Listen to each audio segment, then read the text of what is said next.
ہیں۔ یہ بہن نے کویسچن کیا تھا کہ جو میرے شوہر کی پہلی زوجہ ہیں انہوں نے قرآن پر شوہر سے ہاتھ رکھ کر حلف اٹھوا لیا ہے کہ تم دوسری بیوی کے پاس نہیں جاؤ گے۔ انہوں نے حلف اٹھا لیا، اب وہ بہت پریشان ہیں شوہر کہ میں کیا کروں، اور وہ میرے پاس نہیں آتے ہیں، حکم شرع کیا ہوگا؟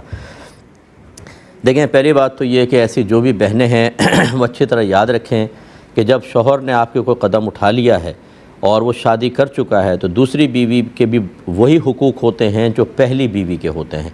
قصور دوسری بیوی کا نہیں ہے، آپ کے شوہر کا۔ اگر آپ قصور سمجھتی ہیں تو آپ کے شوہر کا ہے۔ اب اس عورت کے حق سلب کرنے کے لیے اگر آپ یہ کہتی ہیں کہ اس کو طلاق دو، یا جیسے یہ حلف اٹھا لیا کہ اس کے پاس نہ جاؤ، تو آپ شدید گناہ کبیرہ کی مرتکبہ ہوں گی۔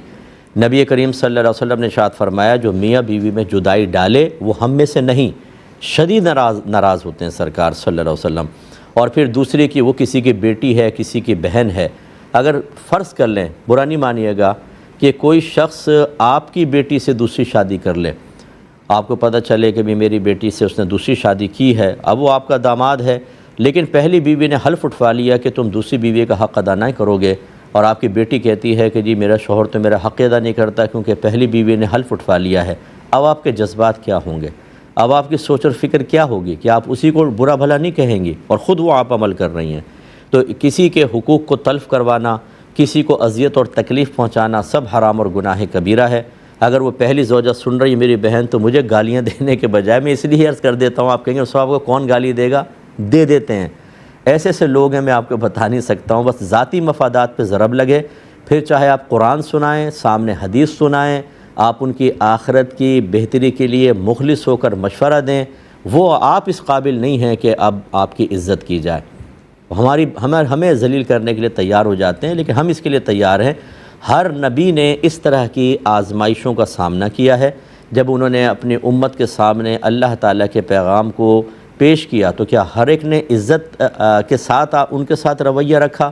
کیا کیا آزمائشیں آئیں؟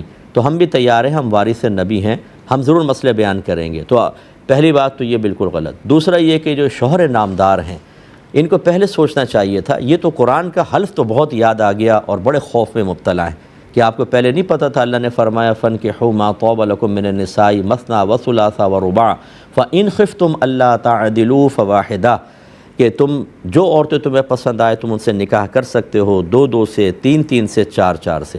پھر اگر تمہیں خوف ہو کہ 2 کے درمیان عدل نہ کر سکو گے تو ایک ہی سے نکاح کرو۔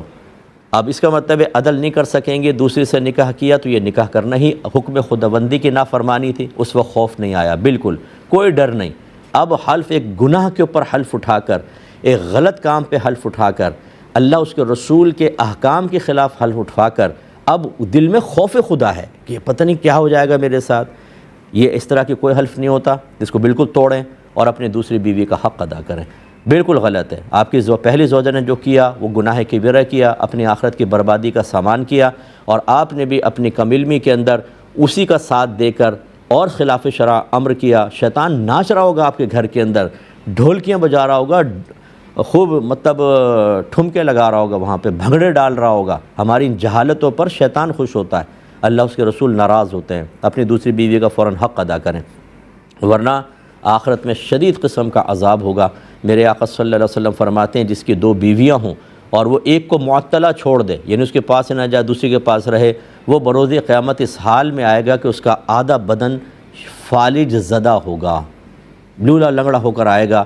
تو یہ ظاہر کرے گا کہ ایک بیوی کا حق ادا کیا، ایک کا نہیں کیا۔ اس وقت پتہ چلے گا مفتی صاحب کی باتیں بہت بری لگ رہی تھیں، آپ بہت بڑے خود ہی مفتی بن گئے تھے، خود ہی اپنے ذہن سے فتوے لیتے رہے تھے۔ جیسے بیوی نے کہا کہ اگر کوئی آپ کا فتویٰ ماننے سے انکار کر دے تو بہن صرف میرا ہٹا دیں، کوئی بھی فتویٰ ماننے سے انکار کرے، چاہے میرا چاہے کسی اور مفتی صاحب کا، ہم اس سے ناراض ہوں گے، کیونکہ فتویٰ ہمارا اپنا نہیں ہوتا۔ فتوے کا مطلب کیا ہوتا ہے؟ اللہ اس کے رسول کا پیغام، اللہ اس کے رسول کا حکم بیان کرنا، یہ فتویٰ ہوتا ہے۔ تو یہ نہیں ہے کہ میری بات کیوں نہیں مانی تو میں ناراض ہوں گا، اس میں تو نفسانی خواہش کا دخل ہے۔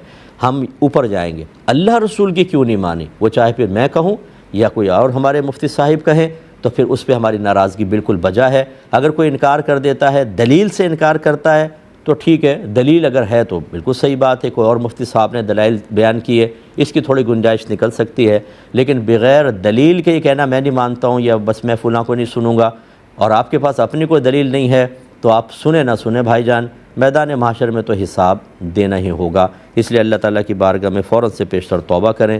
اور ہماری بہن نے